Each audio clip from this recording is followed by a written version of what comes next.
दोस्तों राधे राधे। कैसे हैं आप लोग। जैसा कि अभी आपको पता है कि ग्रुप डी का एग्जाम होने वाला है 17 नवंबर में से। 17 नवंबर से इसका एग्जाम होने वाला है। और रेलवे एग्जाम में प्रीवियस ईयर क्वेश्चन का अपना अलग ही महत्व है।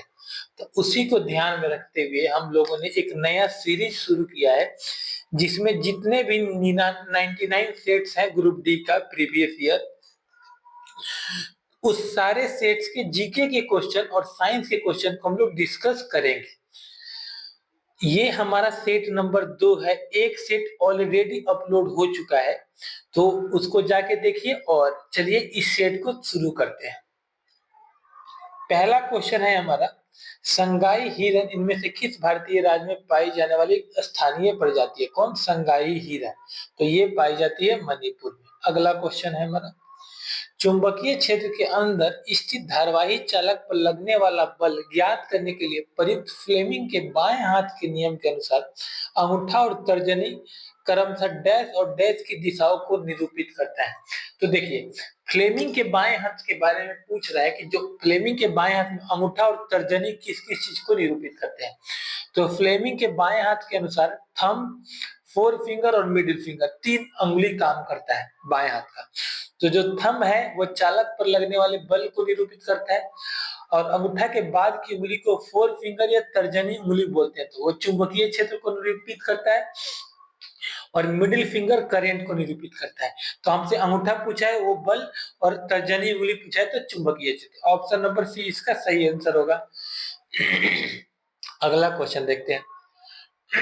सॉरी, निम्नलिखित में से कौन सा भाग पौधे में गैसीय विनिमय में सहायक होता है? तो गैसीय विनिमय में सहायक है रंध्र।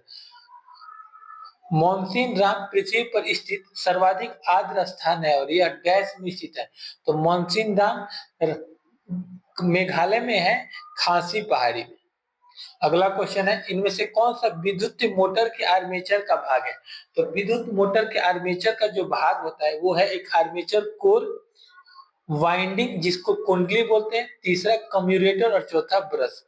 तो कौन कौन है देखिए, कोर है, ये सही हो जाएगा। कुंडली भी है, सही हो जाएगा। चुंबकीय, चुंबक नहीं होगा, तो ये और ये इसका भाग है। ऑप्शन नंबर डी सही आंसर है इसका। निम्नलिखित में से कौन सा रेडॉक्स अभिक्रिया का उदाहरण है? रेडॉक्स अभिक्रिया किसको बोलेंगे? जिसमें ऑक्सीडेशन और रिडक्शन एक साथ हो। अब देखिए, उसका उदाहरण ये हो जाएगा AgNO3 और NaCl जब एक साथ वो अभिक्रिया करते हैं, तो ये क्लोरीन Ag से आके मिल जाता है, AgCl बना देता है, और ये NaNO3 सोडियम के साथ मिलकर सोडियम नाइट्रेट बना देता है। तो ये एक रेडॉक्स रिएक्शन का उदाहरण है, क्योंकि इसमें ऑक्सीडेशन और रिडक्शन दोनों हो रहा है। अब ऑक्सीडेशन किसे कहते हैं? तो जिसमें 3 शर्त होता है ऑक्सीडेशन का, तीनों में से अगर एक कोई भी फॉलो होगा तो ऑक्सीडेशन है। या तो इलेक्ट्रॉन का मतलब इलेक्ट्रॉन खोना, या ऑक्सीजन ग्रहण करना, या हाइड्रोजन का त्याग करना। ये तीनों में से कोई भी होगा तो वो ऑक्सीडेशन होगा। और रिडक्शन इसके जस्ट उल्टा हुआ, तो राइट आंसर हो जाएगा ऑप्शन नंबर 4। 1876 में भारत के राष्ट्रीय आय का प्रथम प्राकलन किसके द्वारा किया गया था? तो किया गया था दादा भाई नौरोजी। समय का याद रखना है, समय। मनुष्य के पाचन तंत्र में होने वाली कौन सी क्रिया गंदगी पर साबुन के पायसीकरण की क्रिया के समान है? तो वह पीत लवणों द्वारा बड़ी वसा गोलियों की छोटी गोलियों में विघटित किया जाना। ये राइट आंसर हो जाएगा ऑप्शन नंबर 2। निम्न, अब ये देखिए करेंट का क्वेश्चन है। ये इसलिए लिख रखा हूं ताकि आप अगर करंट पढ़े तो आपको पता चले कि हाँ ये इंपॉर्टेंट है ग्रुप डी एग्जाम के लिए। इसमें पूछा है कि टीपीओसी को 2021 में द्रोणाचार्य अवार्ड दिया गया था, तो वो किस श्रेणी में दिया गया था? तो एथलेटिक्स में दिया गया था। यही है ऐसे। अगला क्वेश्चन है, अनुच्छेद 279 इनमें से किस संवैधानिक निकाय से संबंधित है? तो 279 ये संबंधित है वस्तु एवं सेवा कर परिषद से, अर्थात जीएसटी परिषद से संबंधित है 279 ए। जब शुष्क बुझा हुआ चूने, अगला क्वेश्चन है, जब शुष्क बुझे हुए चूने का क्लोरीनीकरण होता है तो मुख्य उत्पाद के रूप में क्या बनता है? क्लोरीनीकरण होता है, अर्थात क्लोरीन के साथ अभिक्रिया किसका? शुष्क बुझा हुआ चूना। तो ध्यान रखना, शुष्क बुझा हुआ चूना होता है कैल्शियम हाइड्रोक्साइड। इसको अभिक्रिया कराए किससे? कैल्शियम से, सॉरी क्लोरीन से। तो एक क्लोरीन इससे आके जुड़ गया तो ये बन देगा CaOCl2 और जल बनता है। ये CaOCl2 को ब्लीचिंग पाउडर या कैल्शियम ऑक्सीक्लोराइड भी बोलते हैं। तो वही क्वेश्चन पूछ रहा है कि उत्पाद के रूप में क्या बनेगा, कैल्शियम ऑक्सीक्लोराइड। संध्या गुरुंग, संध्या ये करेंट है, संध्या गुरुंग को द्रोणाचार्य पुरस्कार 2021 में दिया गया था, उनकी कैटेगरी पूछ रही है। तो ये है, अब देखिए ये थोड़ा सा क्या बोलते हैं इसको, ऑब्जेक्टिव टाइप क्वेश्चन है साइंस का, अच्छा क्वेश्चन है। एक वस्तु अभी सारी लेंथ से 25 सेंटीमीटर की दूरी पर रखी गई है, तो वस्तु की दूरी को u से डिनोट करते हैं, अर्थात u बराबर 25 सेंटीमीटर में। आगे चलते हैं, लेंस से 30 सेंटीमीटर की दूरी पर वस्तु का वास्तविक और उल्टा प्रतिबिंब निर्मित होता है। तो जो प्रतिबिंब की दूरी को हम v से डिनोट कर देते हैं वो है v बराबर 30 सेंटीमीटर। प्रतिबिंब 30 सेंटीमीटर दूरी पे बनता है। पूछ क्या रहा है, लेंस द्वारा उत्पन्न आवर्धन किसके बराबर है, तो m, आवर्धन को m से डिनोट करते हैं और m का फॉर्मूला होता है m बराबर माइनस v बाई यू। तो माइनस v 30 है तो यहाँ माइनस लगा दिए और u की जगह पे 25 है, तो 30/25 करेंगे तो 6/5 माइनस 6/5 हो जाएगा। ये option number C right answer है। नहीं समझ में आएगा तो कमेंट करके आप बता दीजिएगा। उपभोक्ता अधिकार के संदर्भ में कोपरा का पूर्ण रूप क्या है, कोपरा सी से होगा कंज्यूमर प्रोटेक्शन एक्ट। कोपरा का फुल फॉर्म है कंज्यूमर प्रोटेक्शन एक्ट। इनमें से कौन सा एक अलैंगिक प्रजनन का उदाहरण है, अलैंगिक प्रजनन है ग्राफ्टिंग। इसमें क्या होगा, जो तन्ना को काट, उदाहरण नहीं है, जो तन्ना को काट दिया जाता है और इसमें एक दूसरा पौधा लगा दिया जाता है, ऐसे ही ग्राफ्टिंग होता है, इसी को बोलते हैं। अगला क्वेश्चन है हमारा,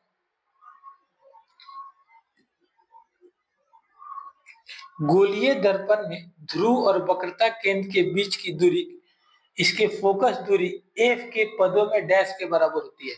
क्या पूछ रहा है, गोलीय दर्पण मान लीजिए ये हो गया आपका अवतल दर्पण, ठीक है। अवतल दर्पण में ध्रुव, तो ध्रुव ये होता है ध्रुव, ध्रुव और वक्रता केंद्र अर्थात सेंटर ऑफ, ये होता है एफ और ये होता है वक्रता केंद्र या सेंटर ऑफ कर्वेचर।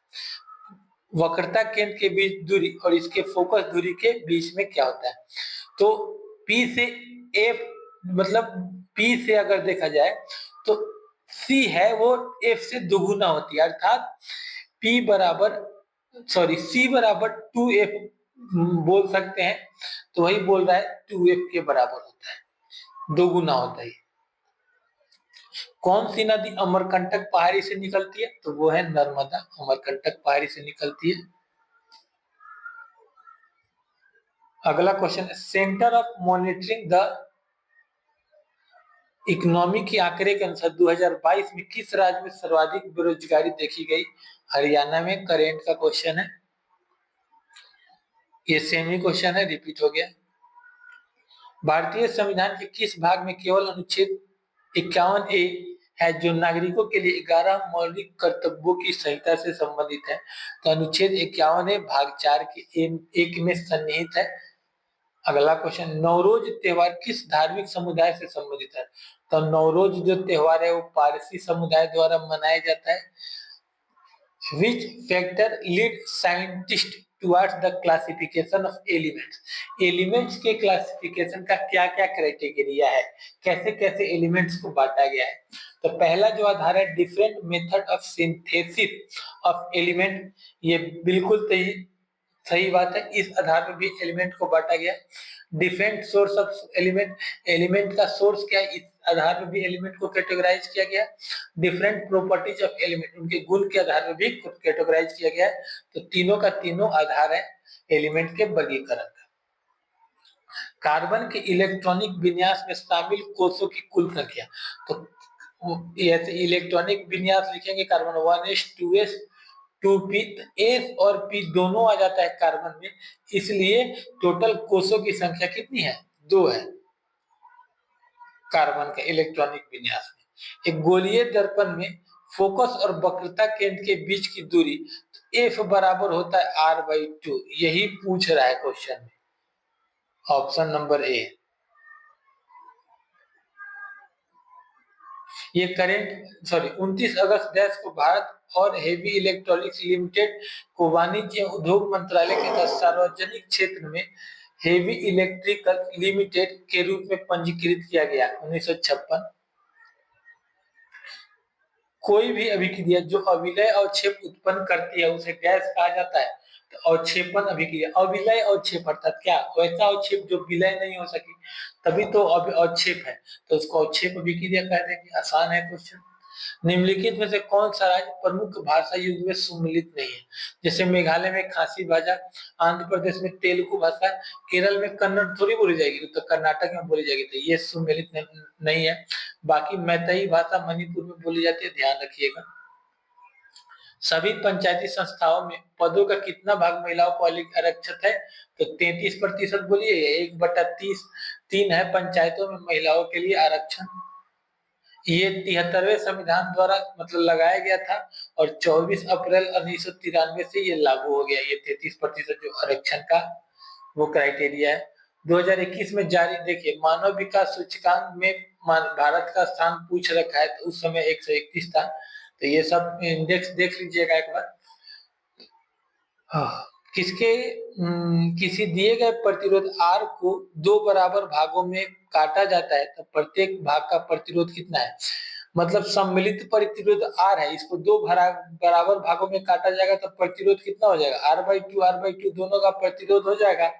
वही क्वेश्चन में पूछ रहा है। मृदा अपरदन पर्यावरण के लिए मुख्य खतरों में से एक है, ठीक है, सही बात है। निम्नलिखित में से कौन सा मृदा अपरदन को रोकने में सहायक हो सकता है? तो मृदा अपरदन को रोकने में सहायक है समुच्च रेखीय कृषि, अर्थात ऐसे ऐसे लाइनिंग में कृषि। अरे यार, ऐसे ऐसे ऐसे ऐसी जगह छोड़ के यहाँ लाइनिंग में कृषि, जैसे ईख को ज्यादातर ऐसे ही लगाया जाता है। ये सेम ही क्वेश्चन रिपीट हो गया। Formation of urine in the kidney involves the given 3 process in which the following sequence। तो यूरेन किडनी में जो यूरिन बनता है उसका प्रोसेस क्या होता है? सबसे पहले पानी का फिल्ट्रेशन होगा, फिर सिलेक्टिव ऑब्जर्वेशन होगा और उसके बाद एलिमिनेशन होता है। तो ये 3 क्राइटेरिया है, 3 प्रोसेस है। निम्नलिखित में से किस वर्ष भारतीय संग्रहालय अधिनियम पारित हुआ? क्या पूछ रहा है? भारतीय संग्रहालय अधिनियम 1910। प्रसिद्ध हाजी अली दरगाह इनमें से किस शहर में? हाजी अली दरगाह है कहाँ? मुंबई में। किस जीवाणु की उपस्थिति जल प्रदूषण का सूचक है? जल प्रदूषण का सूचक तो ई कोलोई कोलीफॉर्म या ई कोली भी बोलते हैं इसको, ई कोलोई कोलीफॉर्म या कोली भी बोलते हैं। इससे पता लग जाता है कि जल प्रदूषित है कि नहीं। अगर ये है तो जल प्रदूषण का कारण है। तो दूसरा सेट भी हमारा क्या हुआ? कंप्लीट हो गया। तो टोटल 2 सेट हम लोगों ने कर लिया। अब हमारे पास बचा कितना? 97 सेट्स। अगर आप लोग साथ दीजिएगा तो एक दिन में 2-2 सेट्स भी कर लेंगे। 10 मिनट से या 15 मिनट के अंदर एक सेट्स का जीके कंप्लीट हो जाता है। 35 से 40 क्वेश्चन जीके और साइंस मिलाकर रहता है और करंट भी है उसमें। तो बताइएगा वीडियो कैसा लगा, कमेंट में क्या सुधार करना चाहते हैं ये भी कमेंट करके बता देंगे। बाकी आपसे मुलाकात होगी अगले वीडियो में। वीडियो अच्छा लगा हो तो लाइक करके जाइएगा और चैनल को सब्सक्राइब कर लीजिएगा।